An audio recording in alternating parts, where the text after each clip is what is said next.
Hello and welcome back to another episode of the Pitt Mailbag Show here from the Pittsburgh Post-Gazette. We're your Pitt beat writers Chris Carter and Stephen Thompson. And as always, you can find all of our episodes every Tuesday for the Pitt Mailbag Show on your favorite podcasting apps and on YouTube. Like this video if you enjoy it. Subscribe to this channel to get our weekly episodes there, as well as our weekly game updates where we do our post-game videos. And we break down what happened in every Pitt football game, and we'll soon be doing that too for Pitt basketball as the season continues or picks up there soon, which it was the first day of practice on Monday. We'll get into some Pitt basketball questions you all sent us. A reminder to send us your questions to our Twitter accounts or our Post-Gazette email accounts. We're more than happy to get your questions on the show with this on the show. But Stephen, we get a bit of a breather here while basketball is picking up with practice.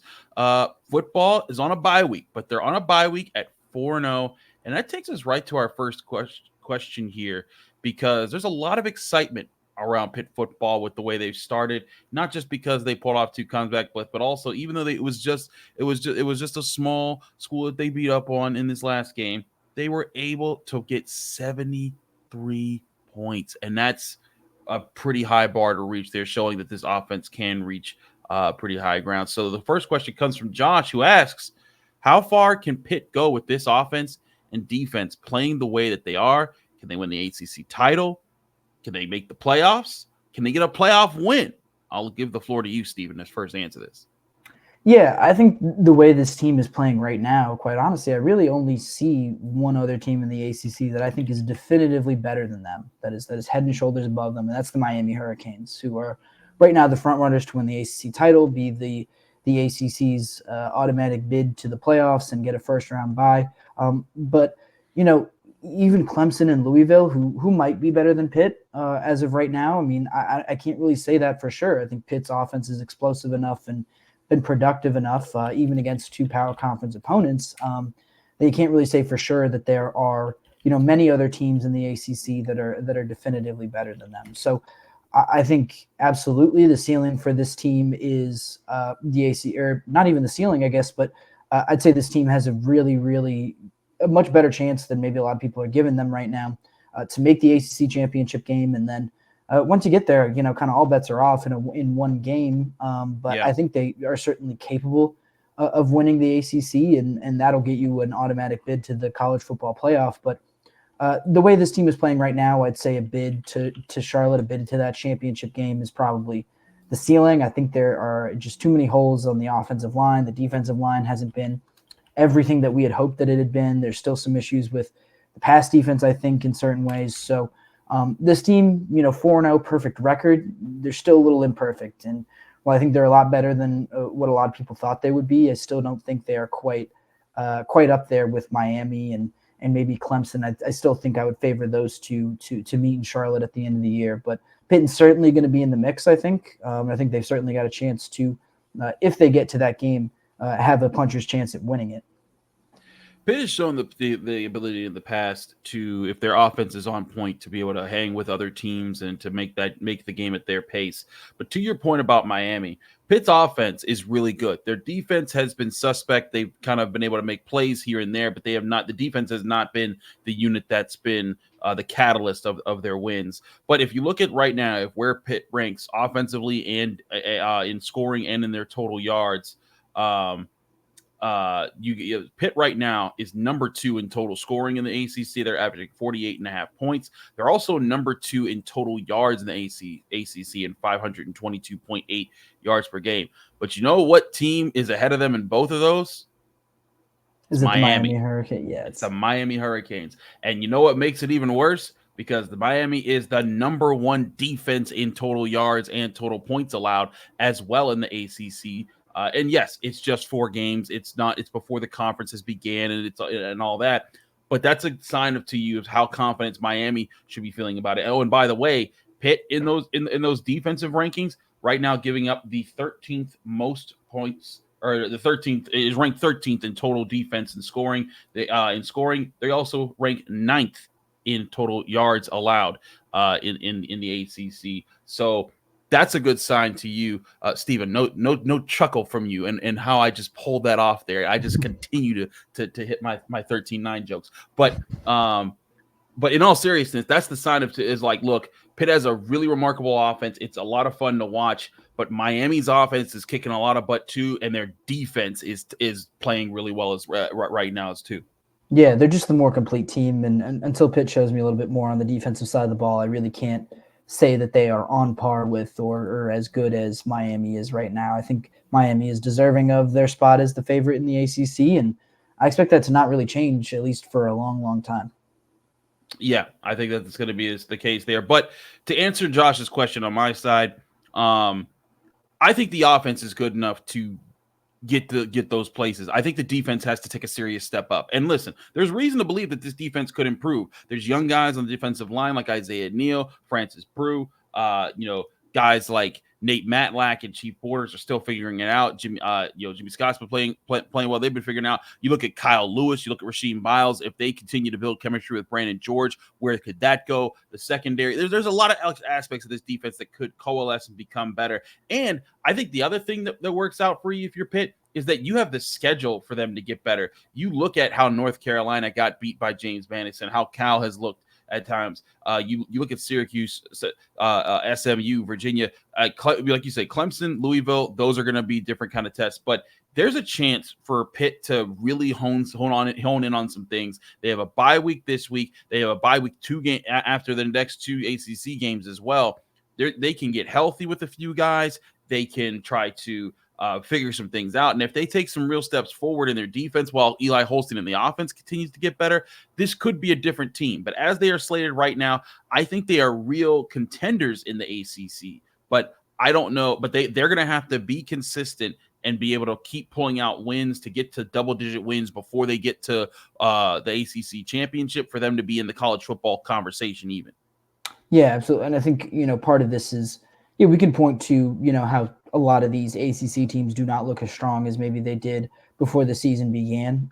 But Pitt has to kind of attack this schedule with a level of seriousness and a level of focus that, let's be honest, at times they haven't had. Pat Narduzzi's had some really good teams that have kind of been victims of letdown games where they have lost games to teams that they were definitely more talented than and definitely better than. So, we saw a little bit of that focus and that drive to be great and to kind of keep pushing for perfection against Youngstown State. But that's something that you have to sustain, not just for 1/3 of the year, but for an entire 12-game schedule if you want to get to these places that Josh is mentioning. All right, let's keep moving along. We have more questions to get to, but thank you, Josh, for your question. We moved to see Michael, who talks about some of those players that need to get healthy for Pitt. Are we ever going to see Anthony Johnson again or Sean FitzSimmons this year? Feels like those are two pretty important guys and haven't heard many updates on their statuses. Now, full disclosure, see, Michael, there's a reason you don't hear any updates on their statuses because Pat Narduzzi does not talk about injuries, nor do most college coaches. So that's why you haven't heard anything there. But we do know that Anthony Johnson did post from Instagram from a hospital bed. What was a couple weeks ago. I think that was before the Kent State game, I'm pretty sure. Yeah. No, it was before the Cincinnati game. Yeah. Right. Because he did play against Kent State. Yeah.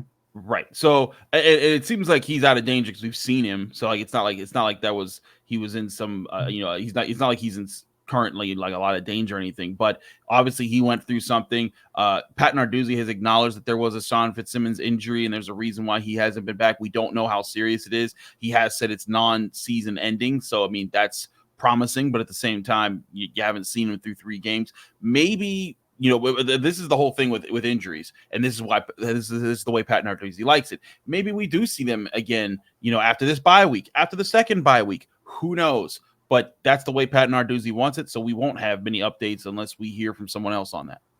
Yeah, I mean, I really hope we see these guys soon because I feel like the defensive line, especially on the interior, has not been that great. I feel like Johnson and FitzSimmons are kind of a couple of veterans that can really help fill those holes, but yeah, I think it's encouraging, like you said, that they are not season-ending injuries, at least not as of right now. Pat Narduzzi usually lets us know if they are. But, yeah, I wouldn't count on seeing them. FitzSimmons, I think, might be in line to come back a little sooner. I think his injury happened a little bit earlier in the calendar, and he he went through a full training camp and everything like that. So I'd be more optimistic about FitzSimmons than I am about seeing Johnson right away, but I think Johnson especially, you probably won't see him before after the second bye week, if I had to guess. Yeah.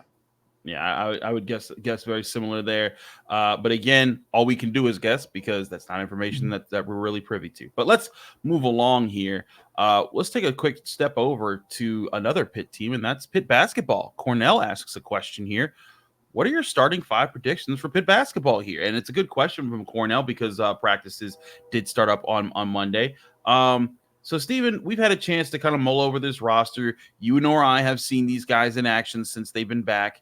But this is a fun time for us to just kind of say who we think should be the favorites here.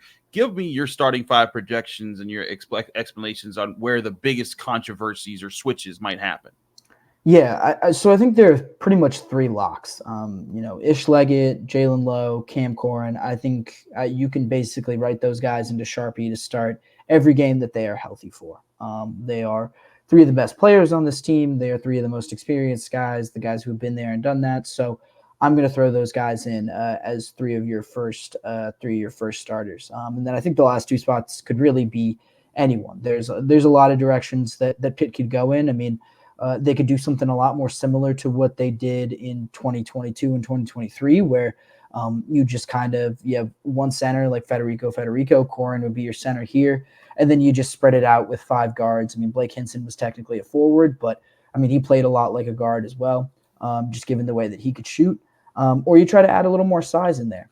I think my starting 5 would kind of give you a little bit of both. And I think the first one that I would want to throw in there, because I am very, very high on him, is Guillermo Diaz-Graham. I think his ability to shoot is really, really valuable, and especially with Cam Corrin in there. Guillermo's not going to have to play a center position that I think he doesn't really fit that well into. If he can play the power forward spot, play more offense on the perimeter, I think that's a huge boost for him in his game and where he's more dangerous. And then, kind of Corrin can do the dirty work down low. He's more of a physical guy, but he's still real big. And so I think he can help out in that area. And then I'm kind of making a safe pick, with my next one. I mean, I think there are 3 guys you could choose from for that last spot. I think Zach Austin, Damian Dunn, and Amsal Dalilich. Excuse me. That's going to be a name I'm going to have to get used to pronouncing as basketball season gets closer. But I think for right now, I would go with Austin. Just the experienced guy, a really good defender, which is something that I think Pitt will really need in the starting lineup. You hope he can shoot a little bit better than he did last year and maybe show a little bit more offense. But I think at least early, at least for those first few weeks of the season, Jeff Capel is going to trust a guy that he knows in Zach Austin, a guy who has started before and has played some ACC ball and has been there and done that on this team before he starts to experiment a little bit more. I hear you on that. I think we actually have the same predictions here as far as the starting 5, because we're going chalk here, but to your point, this is the first time I think Jeff Capel is going to have a deep roster, since he's been at Pitt, where he has guys that are experienced and guys that are young and promising that are joining the roster. Like I think Amsal has a real good chance to be a real playmaker for Pitt. But this guy's coming from a whole other country. He has to adapt to this style of play, this style of pace, what's going to be asked about him. I think that it's gonna take him a little bit to figure that out. He might even figure it out before they get to ACC play. But to start the season, I agree with you. I think it's going to be Zach Austin. If I'm picking starters, Jaland Lowe is definitely your 1. He's going to be there. Ishmael Leggett's definitely your 2. Those 2 guys aren't going to be moving much. Now, they will have guys coming off the bench for them. I think they'll have a healthy rotation with Brandon Cummings and Damian Dunn this year. That those guys will rotate in. But again, Lowe and Leggett will still be your starters. Like you, I have Zach Austin starting at least to start the year at forward. Like you said, there were times like Zach Austin was given chances to hit open threes because you can't cover everybody on the floor. And if he can knock down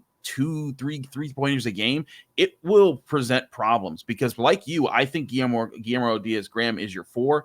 And with him being your 4, if he's hitting threes and Zach's hitting threes and Jaland and Ish are outside threats, it forces you to space out it forces defenses to space out the floor so much. It's going to open up so many more opportunities for Cam Corrin, who is definitely my 5 that I'm listing as a starter there. And also, I think what also has the potential here to happen is that with Zach, with Ish, and with Jaland, you have 3 slashers, guys that can attack the rim, be athletic, be explosive off the ball on top of the shooting capabilities.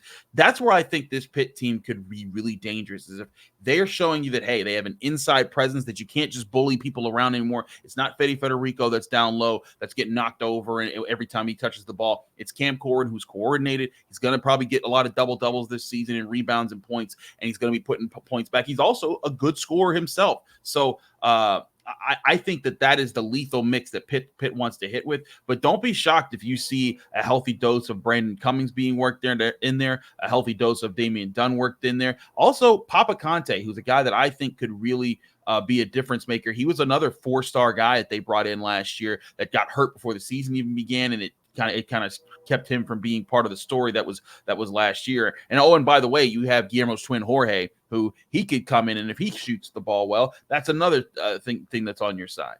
Yeah, I think the big thing to look for, if both of us are going to be right about Zach Austin, he's got to get that 3-point shooting percentage up. Yeah. I mean, he was 29.5% from three last year. He doesn't even have to be 38%. If he's 34%, you're in a great spot. But I really do agree with you. I think this is as deep as the Jeff Capel team has been since he's been at Pitt. And, between Dunn, Delalick, and Delalick, really, I mean, I think you've got two really good ACC Sixth Man of the Year candidates there as well. So tons of depth. They might mix and match starting lineups a bunch. Who knows? I don't think the lineup that starts the year is going to be the one that ends it. So lots to figure out and a lot to look forward to as basketball season gets underway. Agreed here. Let's go to our last question. This one comes from Jim. Jim asks, which is the more real of the two teams' starts? Pitt football at 4-0 or the Steelers at 3-0? This is a good question, Stephen, because both the major football teams in town are undefeated. Both, I think, have defied expectations to start. Pitt was supposed to be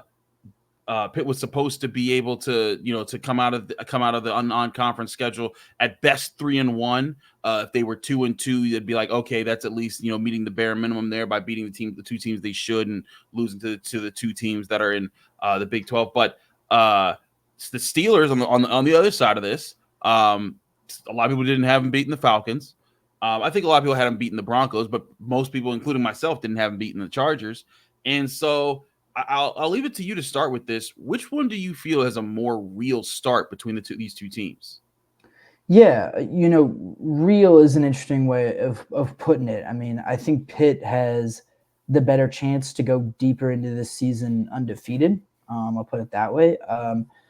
But I think the Steelers are, I don't know. But the Steelers, I think, I think a little more certain. I'm a little more certain in what the Steelers are just because of the continuity of the coaches, the continuity of that defense.